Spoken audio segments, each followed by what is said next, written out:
Escudriñad las Escrituras, porque a vosotros os parece que en ellas tenéis la vida eterna, y ellas son las que dan testimonio de mí.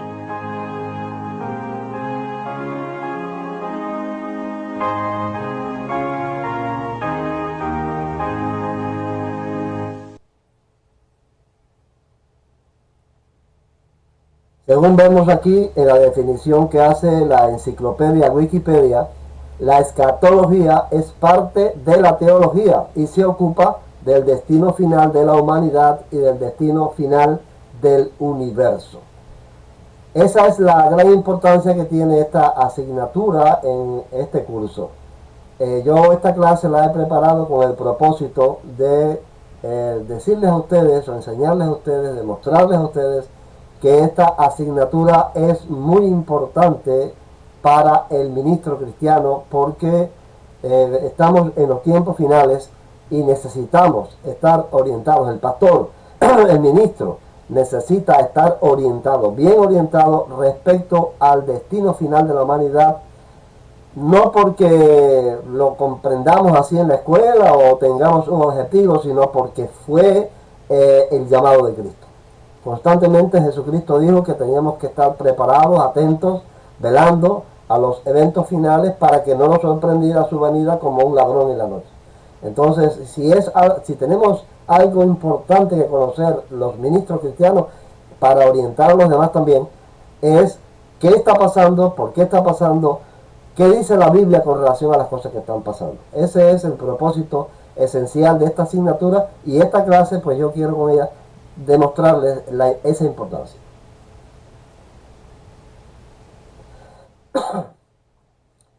He titulado el título principal que vamos a usar, no es el título, diría más bien el tema principal de todas estas clases en el curso va a ser acerca del reino de Dios que viene.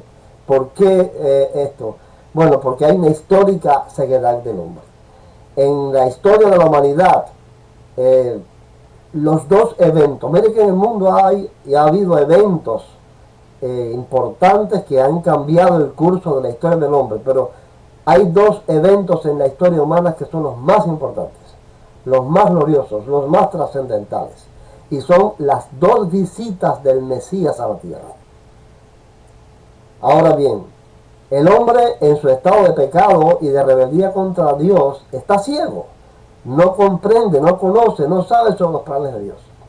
Y ocurrió algo terrible con la primera visita del Mesías. Y parece que va a ocurrir también algo terrible con la segunda visita. A quienes vino, no lo conocieron. Llegó a la tierra y los hombres que tenían, en este caso el pueblo de Israel, que era el que supuestamente debía estar esperándolo para recibirlo y cooperar con él en el plan de Dios, lo ignoraron totalmente, estaban ciegos, no lo vieron y lo que hicieron fue crucificarlo. Algo parecido está ocurriendo con la segunda venida. En la Biblia hay numerosas profecías que anuncian esa segunda venida y que anuncian con toda claridad lo que va a pasar en esa segunda venida. Anuncian totalmente claro que Él va a establecer un reino escatológico, un reino del fin del mundo aquí en la tierra, que Él va a establecer un reino de 1000 años aquí, y los cristianos, que somos aquellos que debemos estar esperando tamaño acontecimiento, estamos parecidos a los judíos, muy ofuscados. Los judíos estaban ofuscados en el tiempo en el que ellos, en que vino el Mesías, ellos estaban esperando al Mesías, pero totalmente ofuscados, totalmente ciegos con respecto a esa venida. ¿Por qué? Porque es una realidad de que en la Biblia están profetizadas las dos visitas. La primera como Mesías sufriente, como Mesías que venía a padecer, según dice Isaías 53, por los pecados del pueblo, a morir por los pecados. Y en su segunda venida, en su segunda visita, viene como un rey a tomar posesión de un trono y reinar sobre la casa de David, sobre el reino de Israel. Ellos estaban ofuscados, repito, los judíos en su tiempo, con la segunda venida. Estaban bajo el yugo del Imperio Romano y ellos querían la libertad y estaban esperando al Mesías en su segunda etapa.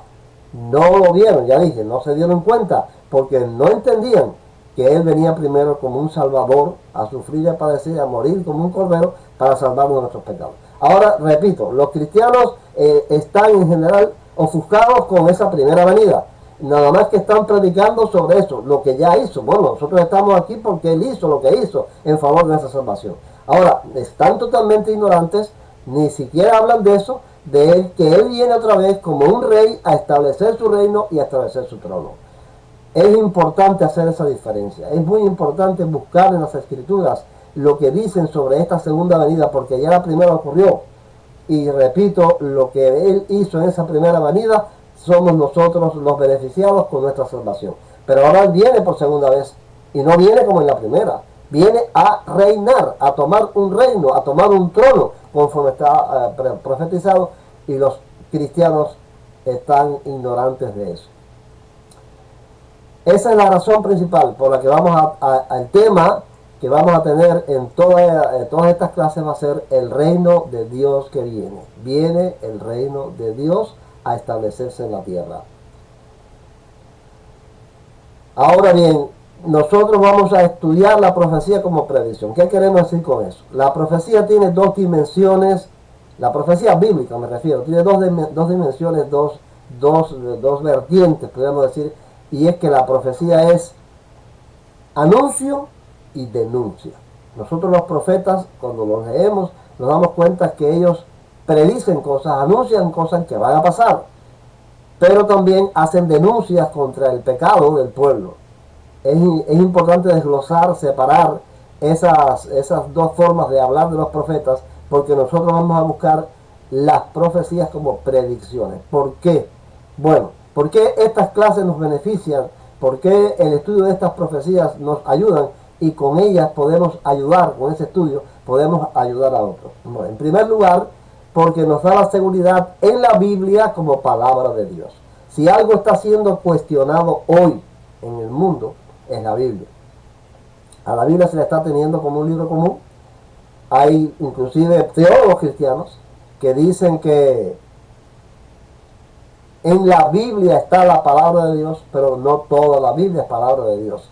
Sin embargo, la profecía nos da la seguridad de que ella sí es palabra de Dios. ¿Por qué? Porque la profecía está en relación con algo que el hombre no puede conocer. El más sabio, el mejor preparado con las tecnologías modernas, no puede conocer con exactitud lo que va a pasar en el futuro. El futuro es un evento que viene, que es seguro, pero totalmente desconocido.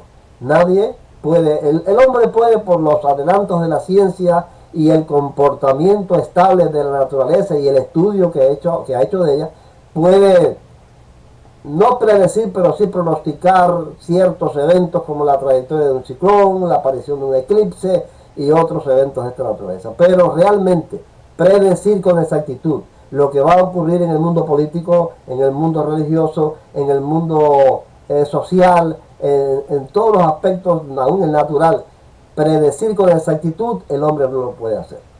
Porque, repito, el futuro lo tiene totalmente oculto. Nosotros no sabemos lo que va a pasar ni en nuestra vida de aquí a 5 minutos. Yo le estoy hablando aquí a ustedes y a lo mejor entre 5 minutos estoy en un hospital. Eso yo no lo sé, no puedo conocer. El hombre no sabe de su vida nada hacia adelante, ni el segundo que va delante de él. Entonces, debido a esto, la profecía se llena de una importancia extraordinaria. ¿Por qué? Porque si nosotros en la Biblia encontramos predicciones dichas hace siglos y algunas hasta con milenios de anticipación que se han venido cumpliendo al pie de la letra y ahora mismo se están cumpliendo, tenemos que decir, bueno, los hombres que escribieron esa profecía, fuera Moisés, fuera Isaías, fuera Jeremías, fuera Daniel, fuera Pablo, eran hombres tan limitados como cualquiera de nosotros, sin conocer el futuro ni siquiera 5 minutos adelante. Entonces, si ellos predijeron esto y estas cosas se están cumpliendo así, es que ellos hablaron con un conocimiento con una inspiración más allá de lo que ellos mismos eran. Y entonces es la inspiración divina. Es que ellos hablaron por medio, o sea, ellos hablaron lo que Dios les dijo, porque Dios sí conoce el futuro. Entonces la profecía nos da esa seguridad de que la Biblia es palabra de Dios porque revela el futuro que el hombre no sabe, solamente Dios lo sabe. Lo segundo es que nos aporta la certeza de que Dios está en el control. El mundo pareciera loco. Las cosas que pasan en el mundo parecen guiadas por el hombre, y de hecho están guiadas por el hombre, pero en un vaivén y en una locura y en una total desorientación que no se sabe hacia dónde vamos. Sin embargo, cuando nosotros conocemos el hilo profético en medio de los acontecimientos que el hombre provoca, vamos siguiendo ese hilo, nos damos cuenta de que a pesar de la locura humana, Dios está llevando a cabo un plan que se ve, que se sabe, que si miramos hacia atrás en la historia y vemos la profecía, aquí Dios actuó, esto ocurrió porque Dios quiso, y entonces nos llenamos de una certeza. No estamos camino a un mundo loco, sino estamos camino a un mundo que va a terminar en el establecimiento del reino de Dios, porque Dios tiene un plan y lo está llevando a cabo. Lo tercero es que nos prepara para estar atentos a los sucesos que se darán. Ya hace un ratito dije que Cristo nos advirtió. Por ejemplo, Jesús dijo estas palabras: de la higuera aprended la parábola. Cuando ya sus ramas brotan, saben ustedes que el verano está cerca. Así, cuando vean estas cosas, sepan que está cerca la puerta. O sea, en más de una ocasión, Jesucristo nos advirtió de que habría sucesos previos al establecimiento de su reino, su segunda venida, que nos indicarían la cercanía. Bueno, cuando conocemos las profecías y las cosas que están ocurriendo, esto nos prepara para estar atentos a lo que va a pasar. Nos prepara para estar atentos como las vírgenes prudentes con sus lámparas encendidas, esperando al esposo, esperando la venida. De lo contrario, lo que nos puede pasar si no conocemos la profecía es que vamos a estar como las vírgenes fatuas, con la lámpara apagada, y llega el esposo y nosotros ni nos enteramos, porque realmente el esposo va a llegar como un ladrón en la noche. Y lo cuarto es que nos libra del error en medio de la confusión y el engaño que vendrá. Sabemos que según las profecías pronunciadas por Pablo, aparecerá un inicuo cuyo advenimiento es según operaciones de Satanás, con engaños mentirosos en los que se pierden, que se pondrá en el lugar de Dios, dice que se sienta en el templo haciéndose pasar por Dios. Todos estos son engaños del tiempo del fin. Va a haber un gobierno mundial del anticristo, donde el mismo Jesús dijo que engañaría, si fuese posible, a los escogidos. O sea, nosotros podemos estar a expensas, corremos el riesgo, nosotros consideramos que somos escogidos por Dios, que Dios nos ha llamado, pero podemos estar a expensas en el riesgo de ser engañados por ese error del anticristo, por ese error que habrá en el tiempo del fin. Cuando estamos bien enterados del destino profético, nosotros estamos en una mejor capacidad de ser librados de ese error. Ahora bien, en este estudio, recuerden, este es un estudio general, no es algo que vamos a estudiar en particular de las profecías, sino un estudio general con el propósito de hacer ver la importancia que tiene la escatología como asignatura en la escuela. Los protagonistas de las profecías. Los protagonistas de las profecías pudiéramos dividirlo en tres. Hay una variedad, pero pudiéramos condensarlo en tres. El primero, el principal protagonista en la profecía bíblica es el pueblo de Israel, indudablemente. Israel juega un papel central en los planes de Dios desde que el Señor llamó a Abraham y hasta el fin de los tiempos. Eso no podemos ignorarlo.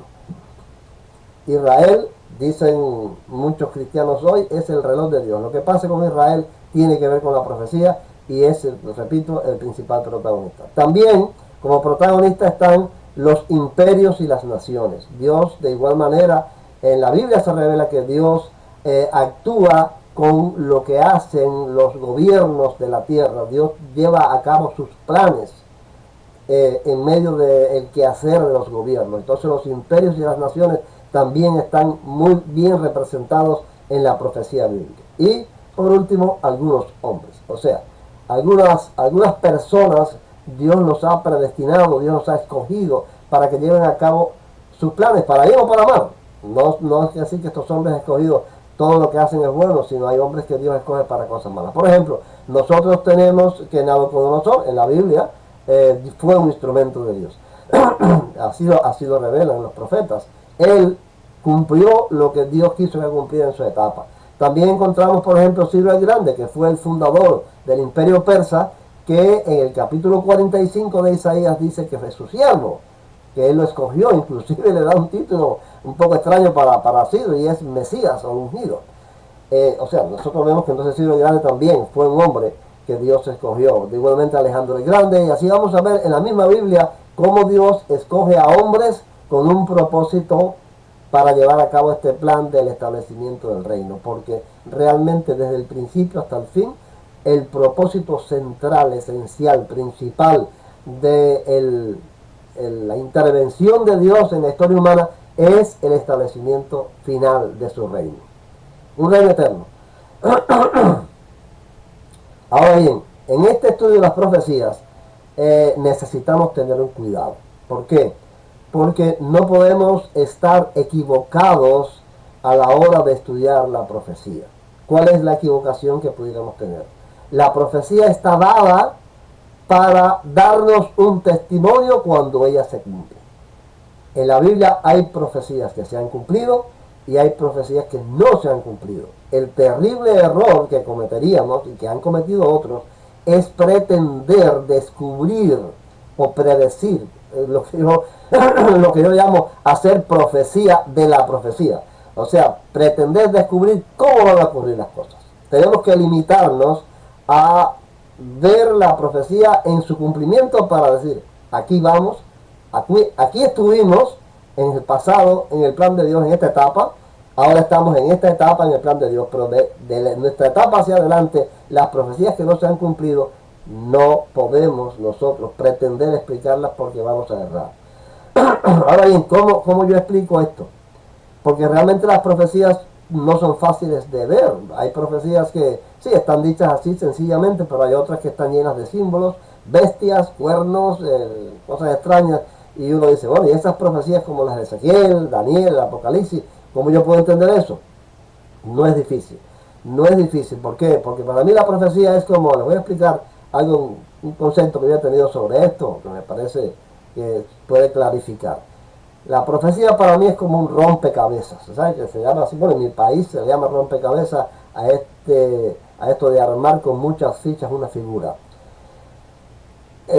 Tenemos ahí un rompecabezas con montones de fichas, pero nosotros no armamos ese rompecabezas con nuestra idea, lo que nos parece. Al lado tenemos un patrón, una imagen, que es la que nos guía para armar el rompecabezas. Si es un paisaje, pues nosotros armamos el rompecabezas con esa figura del paisaje, con ese cuadro. O si es un mapa, o si es de una persona, lo que sea, que vayamos a armar, nos guiamos por el cuadro para armar las fichas. Bueno, para mí esas fichas revolcadas y que no sabemos dónde van, son los símbolos proféticos que están en la Biblia. Ahora, ¿cuál es el cuadro? ¿Cuál es la figura que nos va guiando para armar el rompecabezas? La historia. En la medida en que nosotros podemos comprender la historia, conocer la historia, fácilmente en los eventos que han ocurrido decimos, mira, esta ficha de la profecía va aquí en este evento histórico. Y fácilmente podemos armar el rompecabezas profético guiándonos por la historia. Por eso, repito, nuestra misión aquí, nuestro interés aquí, va a ser explicar la profecía, pero a la luz de la historia. Lo que no se ha cumplido, ahí se queda tranquilito sin tocarlo. Vamos a ver, no vamos a estudiar ninguna profecía profundamente en particular, vamos a tocar algunas de ellas con el fin, repito, insisto, de demostrar la importancia de este estudio. Vamos a ver algunas profecías a manera de introducción. Como decíamos, que el principal protagonista en la historia y en la profecía es Israel vamos a ver esto. Miren, desde el mismo desierto, aquí ustedes ven, y fíjense que estamos tomando textos bíblicos nada más que de Levítico y de Deuteronomio. En el mismo desierto, antes de entrar ellos a la tierra prometida, Moisés les profetizó su historia en la tierra en 3 grandes etapas. Estas palabras de Moisés más bien fueron advertencias, pero que se han convertido en profecías. ¿Por qué? Porque les digo, la advertencia fue: si ustedes cumplen con lo que Dios les manda, va a ocurrir esto y esto y aquello con ustedes, pero si no cumplen, les va a pasar esto y esto otro. Entonces, en el hecho histórico ellos no cumplieron, o sea, lo que les pasó realmente es que ellos nunca han cumplido con Dios en sus propósitos, y les ha ocurrido lo que Moisés advirtió que les pasaría si ellos no cumplían. Entonces, estas advertencias de Moisés se convierten en proféticas, porque nos dicen que lo que le ha pasado a Israel es porque Dios determinó que le iba a pasar si ellos no cumplían. Así vamos a ver que la historia total de Israel en el mundo puede dividirse en 3 grandes etapas: el destierro, las persecuciones y los sufrimientos en la diáspora, o sea, las persecuciones y los sufrimientos en la dispersión, en andar ellos errantes por el mundo, y por último, el retorno a la tierra prometida.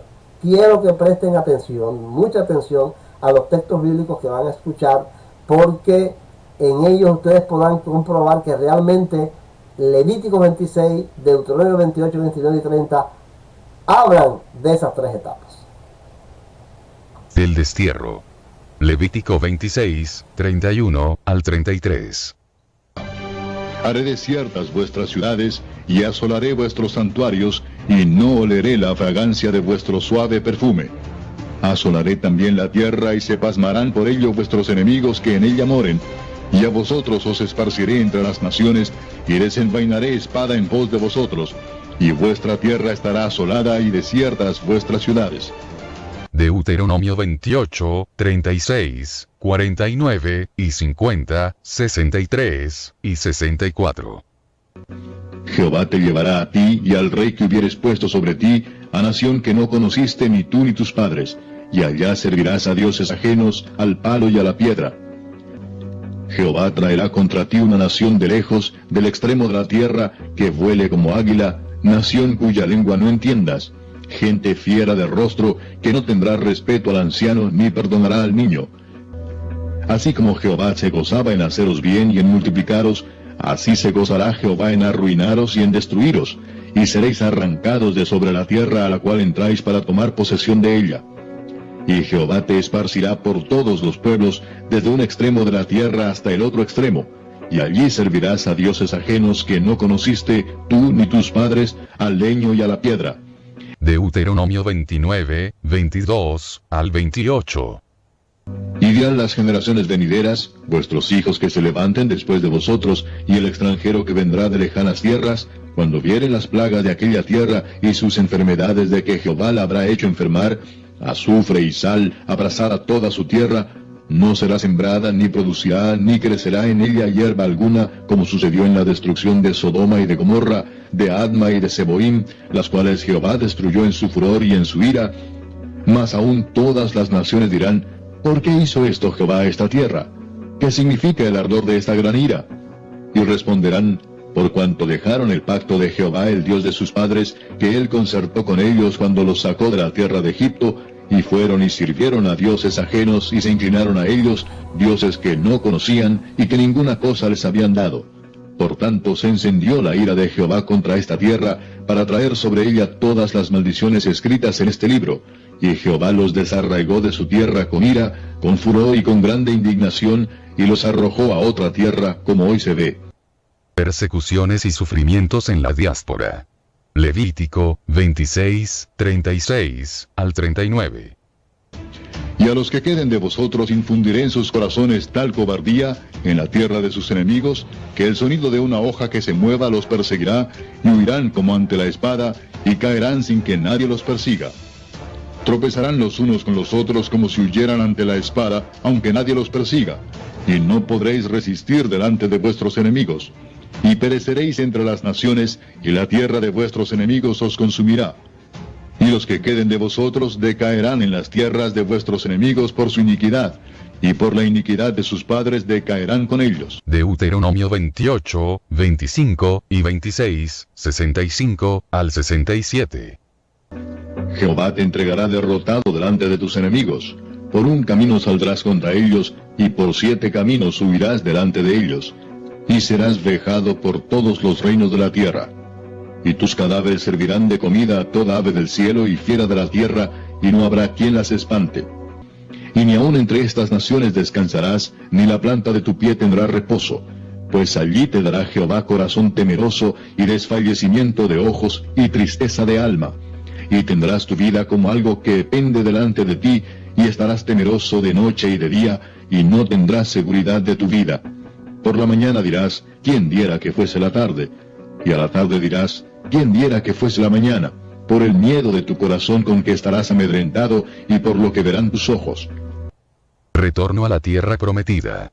Levítico 26, 41 y 42, 44 y 45. Yo también habré andado en contra de ellos, y los habré hecho entrar en la tierra de sus enemigos, y entonces se humillará su corazón incircunciso, y reconocerán su pecado. Entonces yo me acordaré de mi pacto con Jacob, y asimismo de mi pacto con Isaac, y también de mi pacto con Abraham me acordaré, y haré memoria de la tierra. Y aun con todo esto, estando ellos en tierra de sus enemigos, yo no los desecharé, ni los abominaré para consumirlos, invalidando mi pacto con ellos, porque yo Jehová soy su Dios. Antes me acordaré de ellos por el pacto antiguo, cuando los saqué de la tierra de Egipto a los ojos de las naciones, para ser su Dios. Yo Jehová. Deuteronomio 30, 1 al 5. Sucederá que cuando hubieren venido sobre ti todas estas cosas, la bendición y la maldición que he puesto delante de ti, y te arrepintieres en medio de todas las naciones a donde te hubiere arrojado Jehová tu Dios, y te convirtieres a Jehová tu Dios, y obedecieres a su voz conforme a todo lo que yo te mando hoy, tú y tus hijos, con todo tu corazón y con toda tu alma, entonces Jehová hará volver a tus cautivos, y tendrá misericordia de ti, y volverá a recogerte de entre todos los pueblos a donde te hubiere esparcido Jehová tu Dios. Aun cuando tus desterrados estuvieren en las partes más lejanas que hay debajo del cielo, de allí te recogerá Jehová tu Dios, y de allá te tomará. Y te hará volver Jehová tu Dios a la tierra que heredaron tus padres, y será tuya, y te hará bien, y te multiplicará más que a tus padres. Bien, en este sencillo gráfico de una línea del tiempo bien simple, nosotros podemos demostrar a la luz de la historia esto que Moisés les dijo a ellos que habría de pasar. Ven ahí, la línea comienza en el año 1850 antes de Cristo y termina en el 2020, en el año que estamos ahora mismo. ¿Qué ocurrió en el año 1850 a.C.? ¿Qué evento hubo? Bueno, fue el llamamiento de Abraham. Con Abraham comienza la historia del pueblo de Israel. Por eso situamos el comienzo del quehacer de Israel en el mundo en esta fecha. Aproximadamente, estas fechas son aproximadas. Ningún dato de esto de la antigüedad tiene una fecha exacta. Las fechas exactas las usamos nada más que para crear la línea del tiempo, pero siempre son fechas más acá o más allá. Pero aproximadamente en el año 1850 a.C. fue que Dios llamó a Abraham, de allá de Ur de los Caldeos, para fundar el pueblo de Israel. Pasan 600 años. ¿Qué ocurre después de 600 años de que Dios llama a Abraham? En el año 1250 a.C. Bueno, son estas profecías que Moisés ha predicho. En 1250 o 1230 es la fecha con la cual se juega de la salida de Israel de Egipto. Por eso es que nosotros decimos que aproximadamente en 1250 es que Moisés pronuncia estas profecías, porque acabados de salir de Egipto, ahí en el desierto del Sinaí, él recibió toda esta revelación de las tablas de la ley y del resto de la ley de Dios allí en el monte. Entonces esa es la fecha aproximada de la recepción de estas profecías de Moisés. Pasan 528 años y llega el año 722 a.C. Bueno, esta es la fecha en que comienza a cumplirse el proceso que Moisés les profetizó, que Moisés les predijo. ¿Por qué? Porque en este año es que ocurre el primer destierro, el destierro asirio. Cuando ya para esta fecha ustedes conocen que el reino se había dividido en dos, al norte estaba el reino de Israel y al sur el reino de Judá, y entonces en este año es que los asirios invaden a Samaria y a la parte norte del reino y se llevan cautivos a los israelitas y termina la historia del pueblo de Israel del norte en esta fecha. Comienza a cumplirse el destierro profetizado por Moisés. Pasan 185 años y tenemos las fechas del 598 al 587 a.C. ¿Qué ocurre aquí? Bueno, ocurre el segundo destierro, el destierro babilónico, en tres etapas. Primero durante el reinado de Joacín, después durante el reinado de Joaquín y por último en el reinado de Sedequías, cuando ya los babilonios destruyen el templo y se llevan cautivo a todos los israelitas o los judíos del sur. ¿Ves? Sigue cumpliéndose la profecía con respecto al destierro.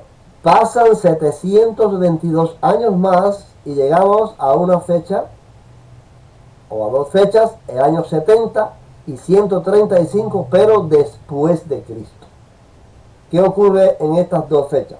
El tercer destierro es el destierro romano, que ocurre en dos etapas, en el año 70 y después en el año 135 es el último, cuando ya ellos desaparecen definitivamente de la historia y de la geografía. En el 135 es la famosa rebelión de Bar Kokhba, al cual apoyó el Rabí Akiva como el Mesías que ellos estaban esperando, y los llevó realmente a un desastre.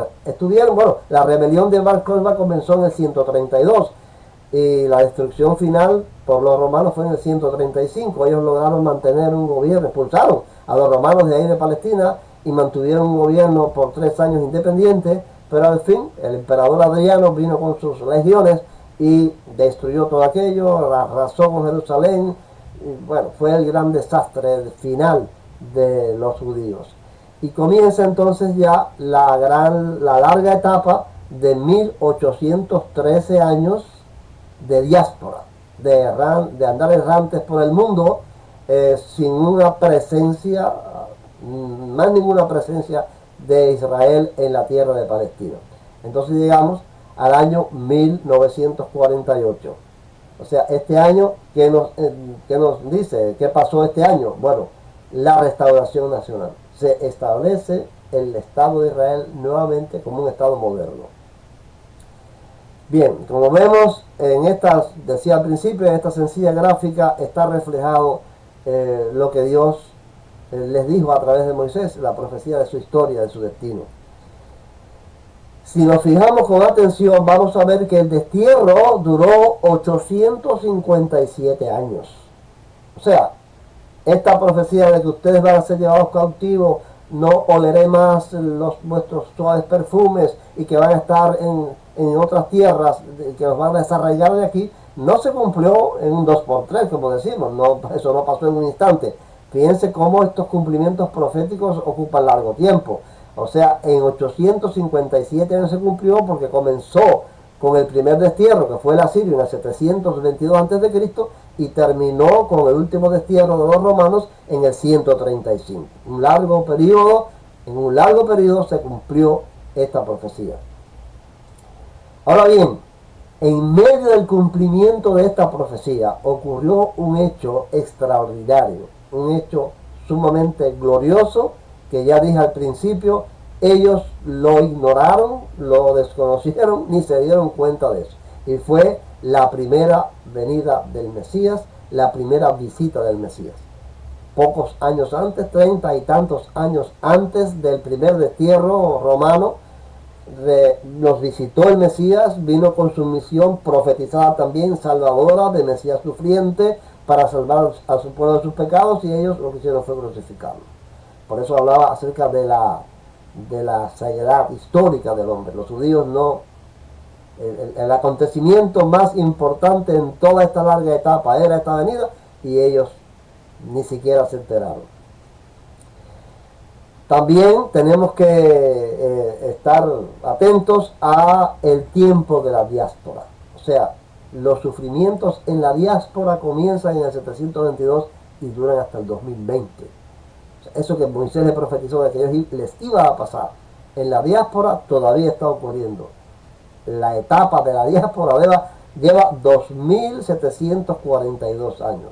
Yo creo que el paradigma del sufrimiento en la diáspora, lo más terrible que, miren que les ha pasado cosas terribles a los judíos en la diáspora, en la dispersión, pero muy cercano a nosotros en el siglo XX está lo más terrible que fue el holocausto nazi, donde murieron 6 millones de ellos, muchos, la inmensa mayoría, quemados en crematorios, en campos de concentración. Esta etapa todavía está, aunque el pueblo de Israel existe, la inmensa mayoría de los judíos están todavía dispersos por el mundo, no ha pasado esa etapa. ¿Y el retorno qué tiempo lleva? 72 años. O sea, si tomamos como la fecha del retorno 1948, que fue la restauración nacional de Israel, al 2020 hay 72 años. Quiere decir que el tiempo del retorno, la etapa del retorno es bien corta en relación con la etapa de los otros eventos. ¿Cuánto va a durar el retorno? ¿Va a durar tanto como el destierro o la diáspora? No sabemos. Ya ahí tenemos que parar, como decíamos al principio, y decir, no sabemos lo que va a pasar. La etapa en la que estamos es el 2020. Lo que ocurrió en el cumplimiento profético, históricamente demostrable, que se puede poner la ficha de la profecía en el hecho histórico, es 1948, con el retorno de Israel como nación después de haber desaparecido de la geografía y de la historia por más de 1800 años. Esa es la etapa en la que estamos. Pero realmente este acontecimiento de la restauración nacional de Israel es el cumplimiento profético del retorno del pueblo judío a su tierra. ¿Qué misión tenemos? Estar atentos. Todo lo que pase con Israel, todo lo que pase en Palestina, todo lo que pase allí en Jerusalén, tiene que ver con la profecía bíblica, y nosotros estamos necesitados de estar atentos a percibir qué dice la Biblia, qué va a pasar, qué va a ocurrir en ese lugar y en estos tiempos. Creo que con esta explicación de las profecías, esta lectura de las profecías de Moisés y este breve gráfico, podemos estar claros de que hay un proyecto de Dios con Israel y que se está llevando a cabo en la historia. Ahora bien, algo importante, sumamente importante, y no sabemos cuándo va a pasar en el futuro. Lo pongo fuera de todo, si se dieron cuenta ahí la flechita, la puse fuera de toda la línea de tiempo, porque eso no se sabe. Ya creo que ya ustedes supongan cuál es ese acontecimiento extraordinario que va a ocurrir en el proceso del retorno, sin saber cuándo es la segunda venida del Mesías. Son los dos acontecimientos, como decía al principio, más extraordinarios de la historia.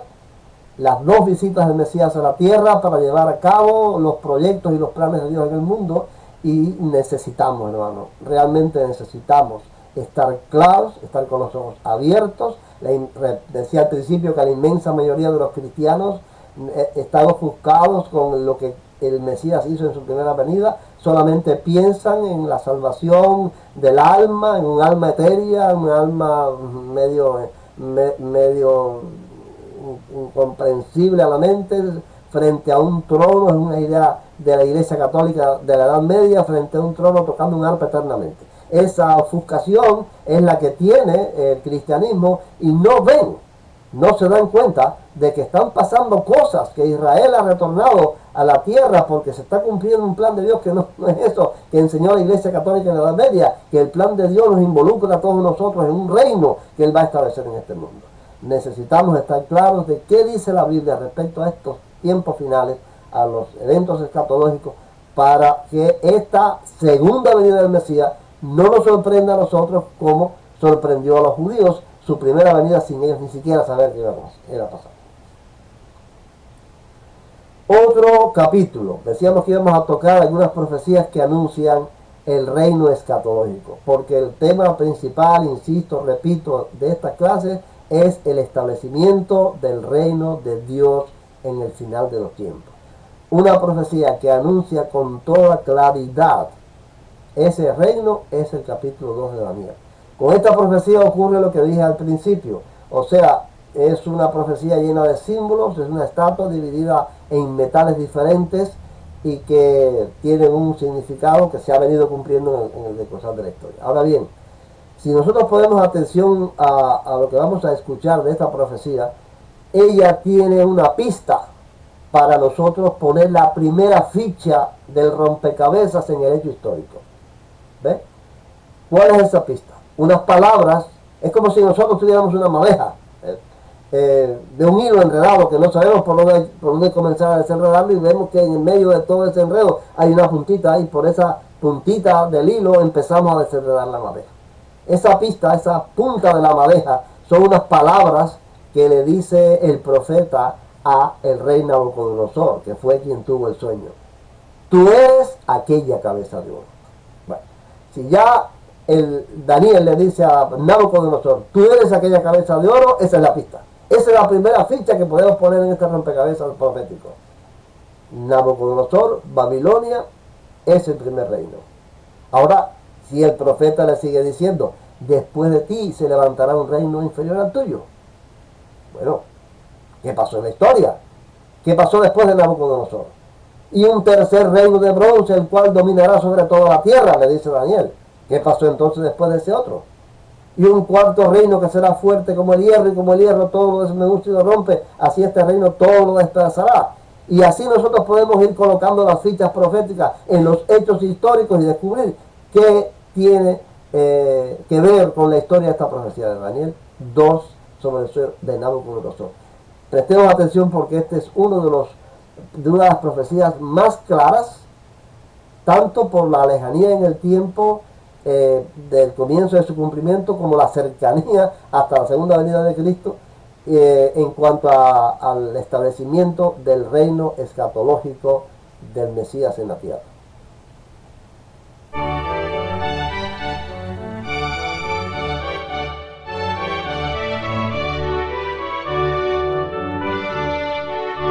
Tú, rey, veías en tu sueño una gran imagen. Esta imagen era muy grande y su gloria muy sublime. Estaba en pie delante de ti y su aspecto era terrible. La cabeza de esta imagen era de oro fino, su pecho y sus brazos de plata, su vientre y sus muslos de bronce, sus piernas de hierro, sus pies en parte de hierro y en parte de barro cocido. Cabeza de oro, pecho y brazos de plata, vientre y muslos de bronce, piernas de hierro, pies de hierro y de barro.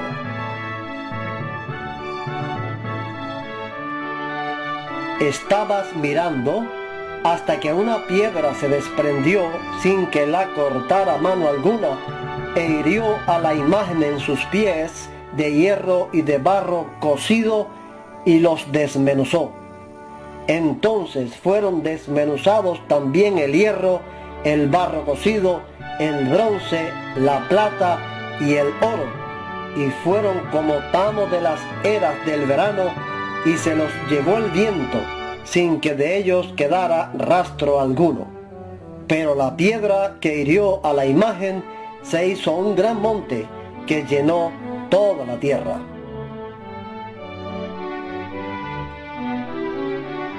También la interpretación de él diremos en presencia del rey.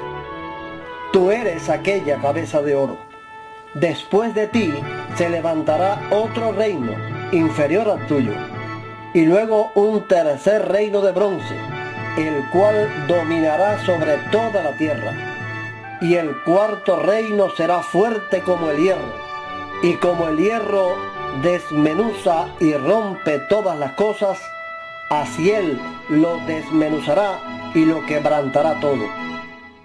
Lo que viste de los pies y los dedos, en parte de barro cocido de alfarero y en parte de hierro, será un reino dividido, pero habrá en él algo de la fuerza del hierro como viste el hierro mezclado con barro cocido. Y por ser los dedos de los pies en parte de hierro y en parte de barro cocido, este reino será en parte fuerte y en parte frágil. Así como viste el hierro mezclado con barro, se mezclarán por medio de alianzas humanas, pero no se unirán el uno con el otro, como el hierro no se mezcla con el barro.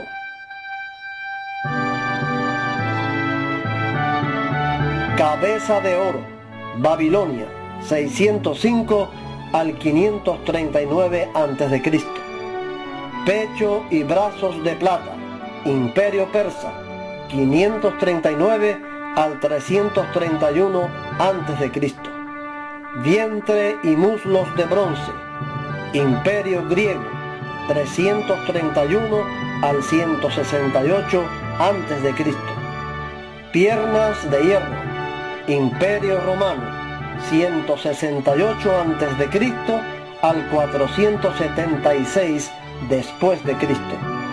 Pies de hierro y de barro, Imperio Romano que se fragmenta por la invasión de los bárbaros.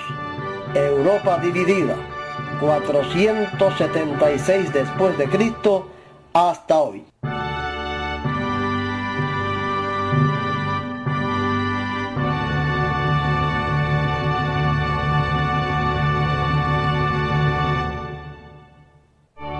En los días de estos reyes, los pies de hierro y de barro, Europa dividida, la era actual, el Dios del cielo levantará un reino que no será jamás destruido, ni será el reino dejado a otro pueblo. Desmenuzará y consumirá a todos estos reinos, pero él permanecerá para siempre. De la manera que viste que del monte se desprendió una piedra sin que la cortara mano alguna, la cual desmenuzó el hierro, el bronce, el barro, la plata y el oro. El gran Dios ha mostrado al rey lo que ha de acontecer en lo porvenir, y el sueño es verdadero y fiel su interpretación.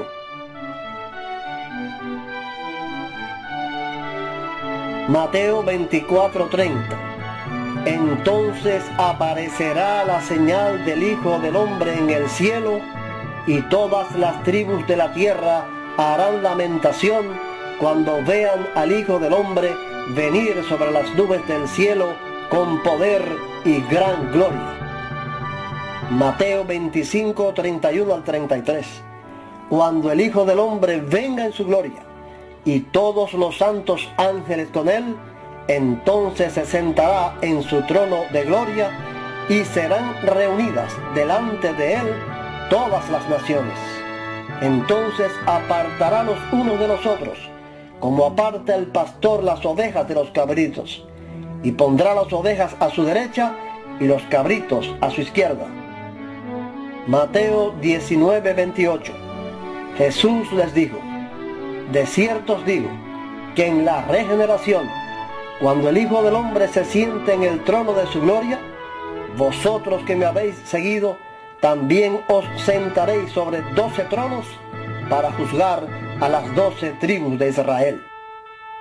Lucas 22:28 al 30. Y vosotros sois los que habéis permanecido conmigo en mis pruebas. Yo, pues, os asigno un reino, como mi Padre me lo asignó a mí, para que comáis y bebáis a mi mesa en mi reino, y os sentéis en tronos para juzgar a las 12 tribus de Israel. Apocalipsis 3:21. Al vencedor le concederé que se siente conmigo en mi trono, así como yo he vencido y me he sentado con mi Padre en su trono. Apocalipsis 5:9 y 10. Y cantaban un cántico nuevo, diciendo: digno eres de tomar el libro y de abrir sus sellos, porque tú fuiste inmolado, y con tu sangre nos has redimido para Dios, de todo linaje, lengua, pueblo y nación. Nos has hecho para nuestro Dios un reino y sacerdotes, y reinaremos sobre la tierra. Apocalipsis 26. Bienaventurado y santo el que tiene parte en la primera resurrección.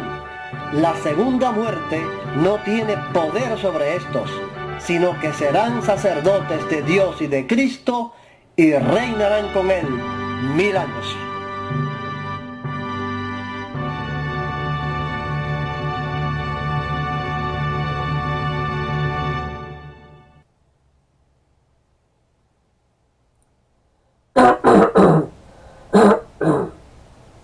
El Salmo 2 también es una escritura profética que anuncia el reino escatológico de Cristo, del fin de los tiempos. Vamos a prestar atención a lo que dicen ciertas partes del Salmo, después lo vamos a ver completo. En una parte del Salmo dice: yo he puesto mi rey sobre Sión, mi santo monte. Quiere decir que Dios ha puesto el rey sobre el monte Sión, Israel. Esto nos indica que el reino se establece en Israel. Yo publicaré el decreto. Jehová me ha dicho: mi hijo eres tú, yo te engendré hoy. Ahora el Salmo también dice algo muy importante: pídeme y te daré por herencia a las naciones y como posesión tuya los confines de la tierra. Los quebrantarás con vara de hierro, como vasija de alfarero los desmenuzarás. Este salmo tiene que ver mucho con la oposición que el mundo está haciendo. El mundo, como decía al principio, está en pecado y en rebeldía contra Dios. Se está oponiendo, guiado y manipulado por Satanás en contra de los planes de Dios constantemente. Pues bien, este salmo nos dice algo sobre esto. Dios quiere establecer su reino. Dios tiene el propósito de establecer al fin de los tiempos el reino eterno de su Hijo. Ahora el mundo está en oposición, no quiere esto, y una de las muestras que hay de la oposición mundana en contra del plan de Dios es el antisemitismo, es el odio a los judíos, es la oposición al Estado de Israel. Todo esto demuestra que hay una oposición. Pues este salmo, vamos a ver qué trata sobre esto. El salmo trata sobre que los pueblos están amotinados en contra de Dios, en contra de Jehová y de su ungido, y no quieren estar atados a la orden de Dios, a la voluntad de Dios. Vamos a escuchar bien el salmo viéndolo en este contexto y con esta idea.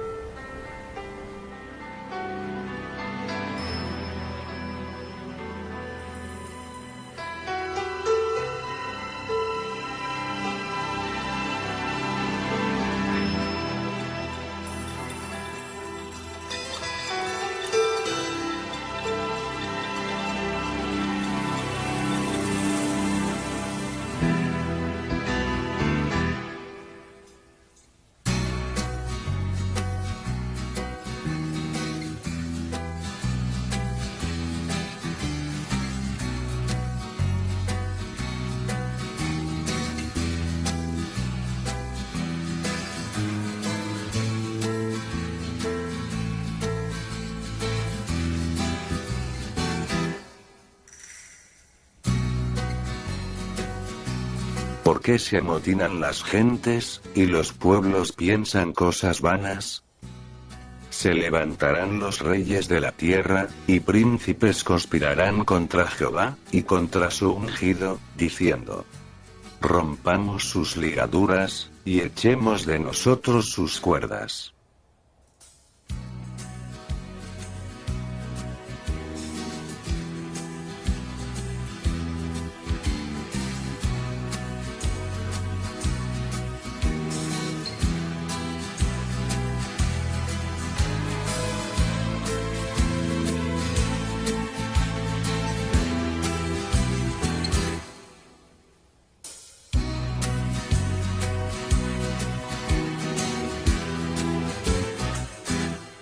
El que mora en los cielos se reirá. El Señor se burlará de ellos. Luego les hablará en su furor, y los turbará con su ira. Yo he puesto mi rey sobre Sión, mi santo monte. Yo publicaré el decreto. Jehová me ha dicho: mi hijo eres tú. Yo te engendré hoy. Pídeme, y te daré por herencia a las naciones, y como posesión tuya los confines de la tierra. Los quebrantarás con vara de hierro. Como vasija de alfarero los desmenuzarás. Ahora, pues, reyes, sed prudentes. Admitid amonestación, jueces de la tierra. Servid a Jehová con temor, y alegraos con temblor. Honrad al Hijo, para que no se enoje, y perezcáis en el camino, pues se inflama de pronto su ira. Bienaventurados todos los que en él confían.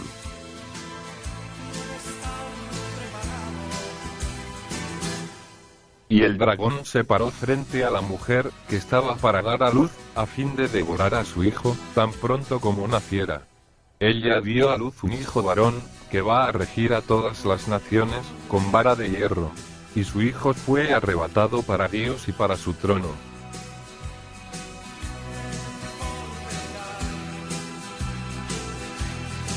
Entonces vi el cielo abierto, y había un caballo blanco. El que lo montaba se llamaba Fiel y Verdadero, y con justicia juzga y pelea. Sus ojos eran como llama de fuego, en su cabeza tenía muchas diademas, y tenía escrito un nombre, que ninguno conocía, sino él mismo. Estaba vestido de una ropa teñida en sangre, y su nombre es el Verbo de Dios. Los ejércitos celestiales, vestidos de lino finísimo, blanco y limpio, lo seguían en caballos blancos. De su boca sale una espada aguda, para herir con ella a las naciones, y él las regirá con vara de hierro. Él pisa el lagar del vino del furor, y de la ira del Dios Todopoderoso. En su vestidura, y en su muslo, tiene escrito este nombre: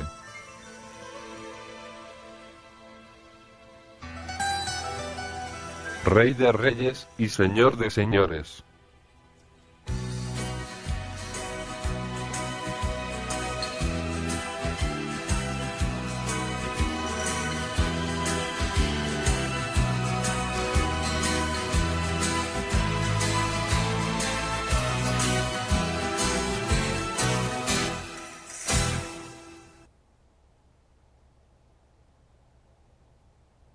De igual manera, el Salmo 110 es otro salmo mesiánico, otro salmo profético sobre el reino escatológico de Cristo a establecerse en el fin del tiempo en la tierra. Vamos a ver dos secciones breves. Jehová dijo a mi Señor, siéntate a mi diestra hasta que ponga a tus enemigos, por estrado de tus pies. Esta frase está marcada en rojo porque quiero que presten atención a ella. Esta frase está muy relacionada con Cristo porque se repite en unas cuantas ocasiones en el Nuevo Testamento. He querido comparar estos textos del Antiguo Testamento con el Nuevo para que ustedes vean que tienen una estrecha relación, como vieron en el Salmo anterior. La otra sección sobre la que quiero llamar la atención es esta: Jehová enviará desde Sión, desde Israel, desde Jerusalén, la vara de tu poder, domina en medio de tus enemigos. Presten atención a lo que dice el Salmo para que después puedan comprender lo que dice el Nuevo Testamento con relación a este Salmo.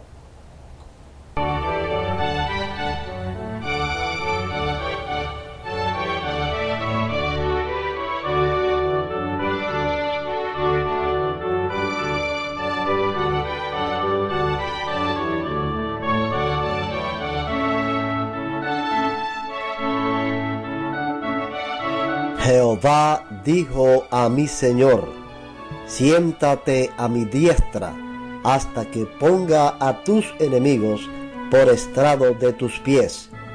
Jehová enviará desde Sión la vara de tu poder. Domina en medio de tus enemigos.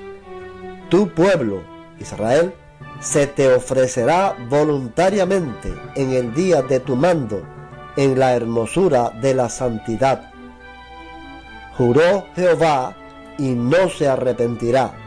Tú eres sacerdote para siempre, según el orden de Melquisedec. El Señor está a tu diestra, quebrantará a los reyes en el día de su ira, juzgará entre las naciones, las llenará de cadáveres, quebrantará las cabezas en muchas tierras.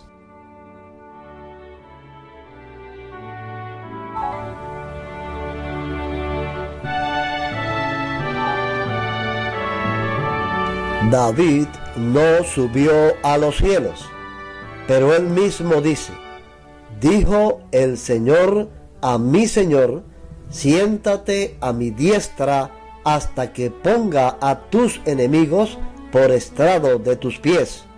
Sepa pues ciertísimamente toda la casa de Israel que a este Jesús, a quien vosotros crucificasteis, Dios lo ha hecho Señor y Cristo.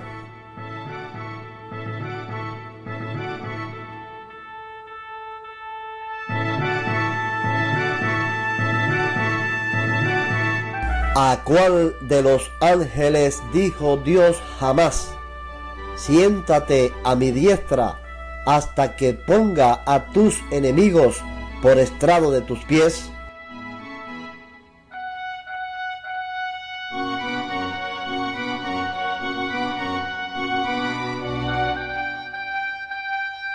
Pero Cristo, habiendo ofrecido una vez para siempre un solo sacrificio por los pecados, se ha sentado a la diestra de Dios. Allí estará esperando hasta que sus enemigos sean puestos por estrado de sus pies.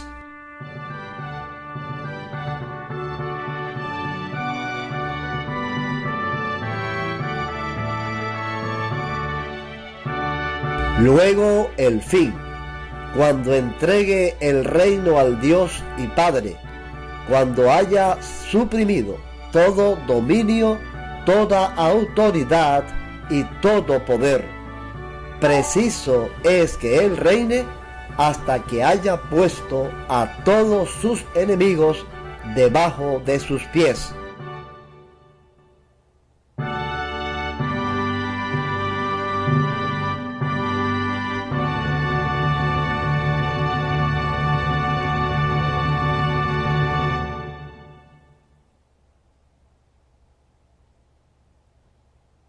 De estas profecías que estamos tocando como botones de muestra para demostrar que el reino escatológico de Cristo, del Mesías al final de los tiempos, es algo profético, algo que está realmente ahí, vamos a ver a Zacarías. Zacarías es uno de estos profetas que anuncian con precisión, con claridad, este reino.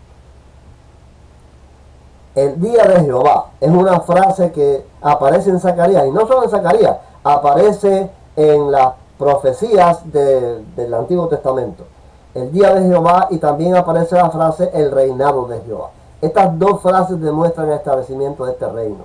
Cuando nosotros comparamos lo que dice la profecía del Antiguo Testamento con el día de Jehová, por ejemplo, si nosotros vamos y buscamos en Joel sobre el día de Jehová, y los eventos que van a ocurrir allí, y buscamos lo que dice Mateo y los evangelios sobre la segunda venida de Cristo, vamos a ver que es lo mismo.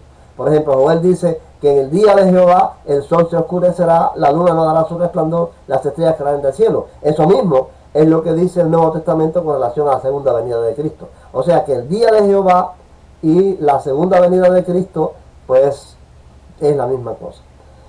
Vamos a ver qué dice el capítulo, el primer capítulo es el capítulo, que vamos a ver, el capítulo 12 de Zacarías, los versículos 1 al 3 y del 9 al 11.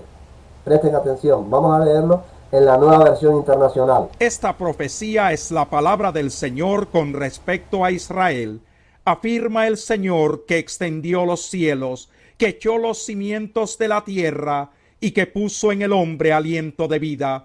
Convertiré a Jerusalén en una copa que embriagará a todos los pueblos vecinos. Judá será sitiada, lo mismo que Jerusalén, y todas las naciones de la tierra se juntarán contra ella. En aquel día convertiré a Jerusalén en una roca inconmovible para todos los pueblos. Los que intenten moverla quedarán despedazados. En aquel día me dispondré a destruir a todas las naciones que ataquen a Jerusalén. Bien, aquí el profeta está anunciando un asalto, un ataque contra Jerusalén en el tiempo del fin. Y nosotros estamos mirando la cercanía de esto. ¿Por qué? Porque realmente Jerusalén, después que se estableció el Estado de Israel en Palestina, Jerusalén se ha convertido en el centro del conflicto mundial. Hay ciudades más importantes que Jerusalén, Nueva York, Tokio, no sé cuántas más hay, pero ninguna puede alarmar, ninguna causa tanta sensación, alarma y hasta miedo en los gobernantes de la tierra como cualquier cosa que pase en Jerusalén. Una ciudad vieja, llena de escombros, de construcciones antiguas, pero es el centro de los problemas mundiales. Aquí es donde se ve que hay el problema neurálgico mayor del mundo. Y está anunciado ahí. O sea, en el final de los tiempos, en aquel día, cuando se vaya a cumplir la profecía final, Jerusalén va a ser el centro de la atención, y de tal manera va a ser que todas las naciones de la tierra se van a juntar contra Jerusalén para combatirla. Vamos a ver después en el capítulo 14 que Zacarías habla más sobre esto. Pero esto es lo que estamos mirando. Todo esto que vimos cuando hablamos del Salmo 102, este antisemitismo, este odio a Israel, todo esto está abocando, nos está llevando a que el final de todo esto es el asalto, el ataque final a la ciudad de Jerusalén y al pueblo de Israel. Vamos a ver qué dice el profeta en este mismo contexto de Zacarías 12 sobre qué va a ocurrir en Jerusalén, en Israel, sobre la casa atacado. real de David y los habitantes de Jerusalén derramaré un espíritu de gracia y de súplica, y entonces pondrán sus ojos en mí, harán lamentación por el que traspasaron, como quien hace lamentación por su hijo único, llorarán amargamente como quien llora por su primogénito. En aquel día habrá una gran lamentación en Jerusalén, como la de Hadad Rimón en la llanura de Megiddo. Todo el país hará duelo, familia por familia. Bien, esta profecía anuncia que en medio de ese ataque, en medio de esa destrucción final que parece que viene contra Jerusalén, va a venir Cristo, va a venir Jehová y los salvará, y ellos lo reconocerán en arrepentimiento y en reconocimiento de que Él es el Mesías que ellos estaban esperando. El Zacarías 14 es más preciso en describir cómo es este día de Jehová. Presten atención a los detalles, particularmente a uno cuando dice que en ese día de Jehová es conocido solo por Jehová. Nadie más lo conoce. ¿Qué dice el Nuevo Testamento con relación a la segunda venida de Cristo? Solo Dios la conoce. Ni siquiera el Hijo conoce cuándo va a ser ese día. Bueno, pues esto mismo dice aquí en Zacarías 14 sobre el día de Jehová.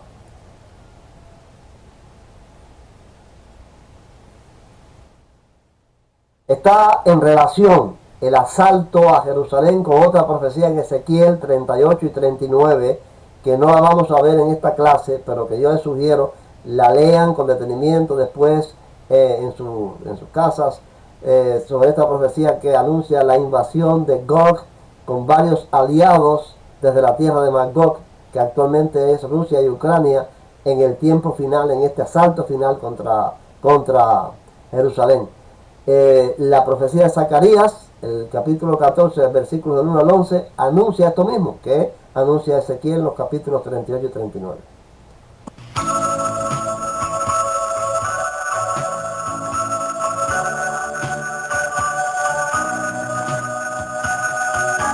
Viene el día de Jehová, y en medio de ti serán repartidos tus despojos.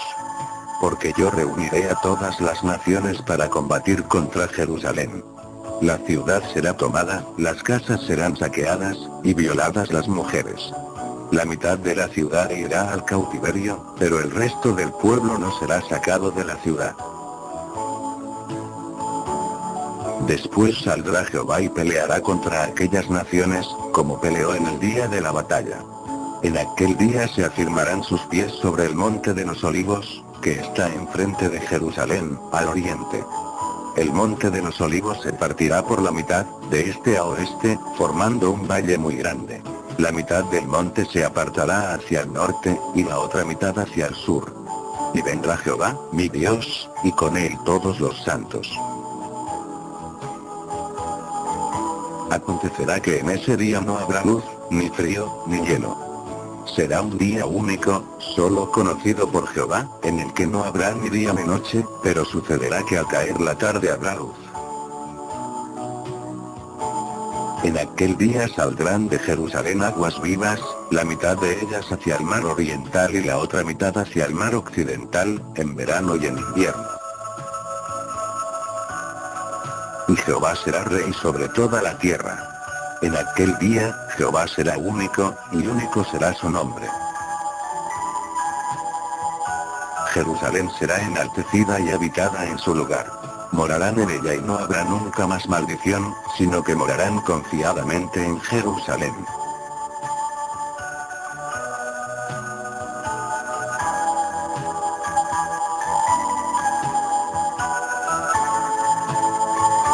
El séptimo ángel tocó la trompeta, y hubo grandes voces en el cielo, que decían: Los reinos del mundo han venido a ser de nuestro Señor y de su Cristo, y Él reinará por los siglos de los siglos. Te damos gracias, Señor Dios Todopoderoso, el que eres, que eras y que has de venir, porque has tomado tu gran poder y has reinado.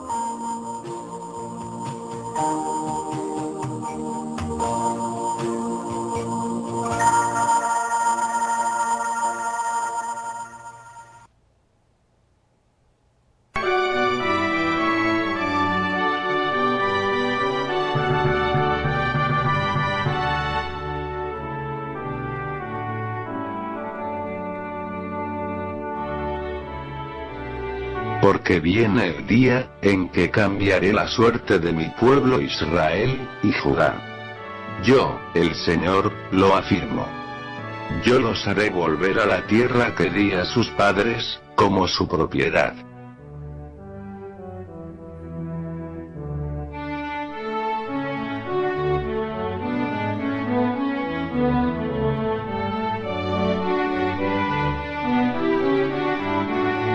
Entonces traeré del destierro a mi pueblo Israel. Reconstruirán las ciudades destruidas, y vivirán en ellas. Plantarán viñedos, y beberán su vino. Sembrarán huertos, y comerán sus frutos. Pues los plantaré en su propia tierra, y, nunca, más, volverán a ser arrancados, de la tierra que les di. Dios el Señor lo afirma.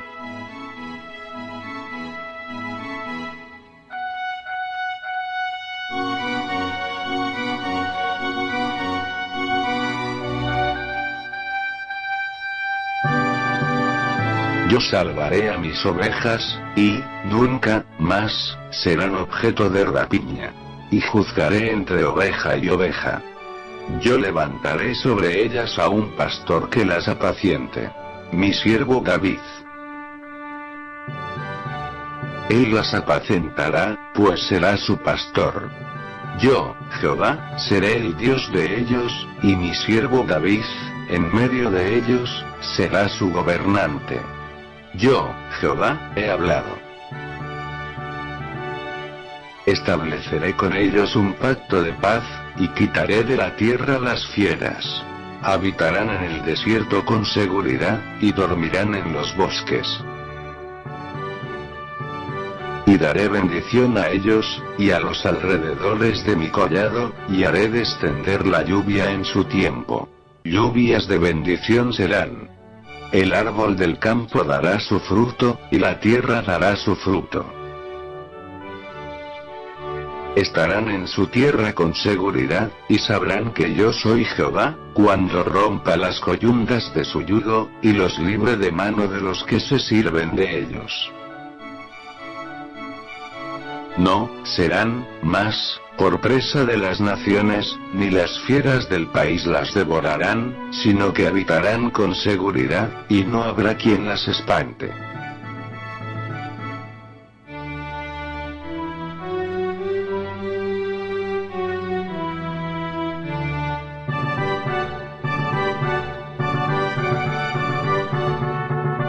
Porque muchos días estarán los hijos de Israel sin rey, sin príncipe, sin sacrificio, sin estatua, sin efod, y sin terafines. Después volverán los hijos de Israel, buscarán a Jehová, su Dios, y a David, su rey. Y temerán a Jehová, y a su bondad, al fin de los días.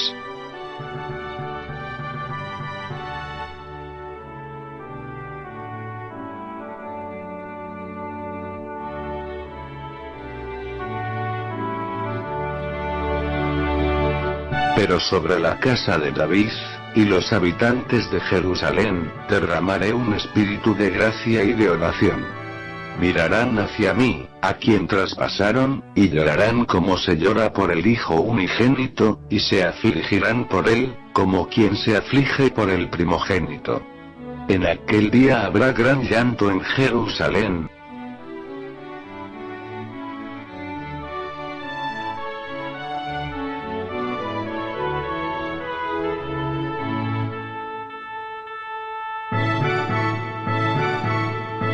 Caerán a filo de espada, y serán llevados cautivos a todas las naciones, y Jerusalén será pisoteada por los gentiles, hasta que los tiempos de los gentiles se cumplan.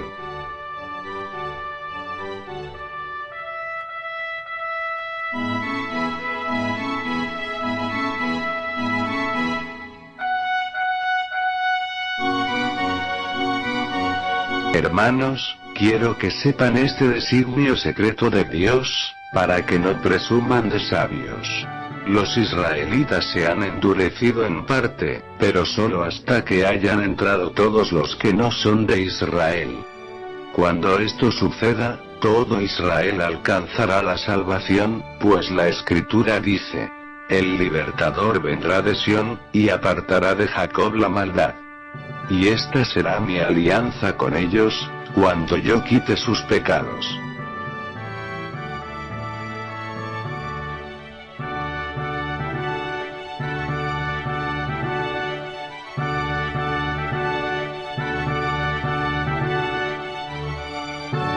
Acontecerá en los postreros tiempos, que el monte de la casa de Jehová, será colocado a la cabeza de los montes, más alto que los collados, y acudirán a él los pueblos.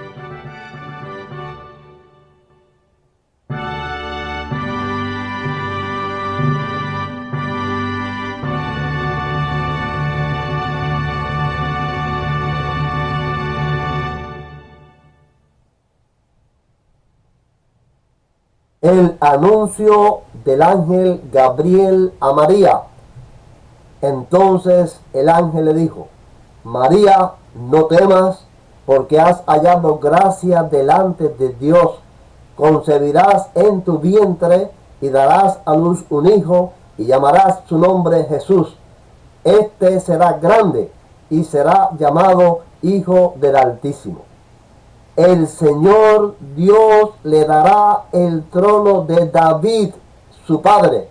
Reinará sobre la casa de Jacob para siempre, y su reino no tendrá fin. La profecía del sacerdote Zacarías. Bendito el Señor Dios de Israel, que ha visitado y redimido a su pueblo, y nos levantó un poderoso Salvador en la casa de David, su siervo, como habló por boca de sus santos profetas que fueron desde el principio. Salvación de nuestros enemigos y de la mano de todos los que nos odiaron, para hacer misericordia con nuestros padres y acordarse de su santo pacto, del juramento que hizo Abraham, nuestro padre, que nos había de conceder que, librados de nuestros enemigos, sin temor lo serviríamos en santidad y en justicia delante de Él todos nuestros días.